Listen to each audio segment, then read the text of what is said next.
डान municipal corporation गड़ा के ज़ेर एहतमाम आ गया है जश्न पाकिस्तान के सिलसिले में फुटबॉल टूर्नामेंट फेस्टिवल का फाइनल मैच आज़ाद यूनियन फुटबॉल स्टेडियम मेमनकोट में 14 अगस्त को शानदार अंदाज से मुनक़िद हुआ। फाइनल मुकाबले में इस्माइल मेमोरियल और मलिक नेशनल फुटबॉल टीम के खिलाड़ी आमने सामने आए। मैच के आगाज़ पर खिलाड़ियों का मेहमान खुसूसी रुकन सूबाई असम्बली सिंध व सदर पाकिस्तान पीपल्स पार्टी ज़िले मलिक राजा अब्दुल रज़ाक बलोच से तारुफ करवाया गया। खेल नहायत सनसनीखेज़ रहा, जहाँ इस्माइल मेमोरियल के मोहम्मद वसीम और नईम बलोच ने शानदार खेल पेश करते हुए अपनी टीम को 1-2 से कामयाबी दिलाई।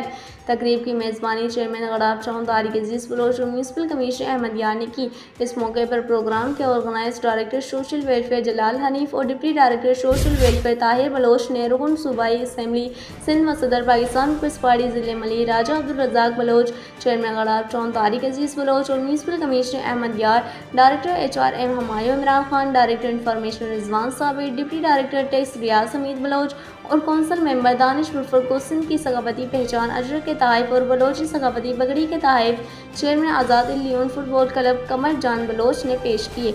मेहमान खुसूसी राजा अब्दुल रज़ाक बलोच ने अपने खिताब में कहा कि ऐसे इवेंट्स नौजवानों में हुब्बुल वतनी और खेलों से वाबस्तगी को फ़रोग़ देते हैं और इन्हें मुस्बित सरगर्मियों की तरफ राग़िब करते हैं। Chairman town Tariq Aziz Bloch ने कहा कि गड़ाब में खेलों के फ़रोग़ के लिए हमारी काविशें जारी हैं ताकि नौजवान अपनी सलाहियतों को मज़ीद निखार सकें। मार्का हक के सिलसिले में 1 अगस्त से 14 अगस्त तक तमाम प्रोग्राम कामयाबी से पाया तकमील को पहुँचे हैं।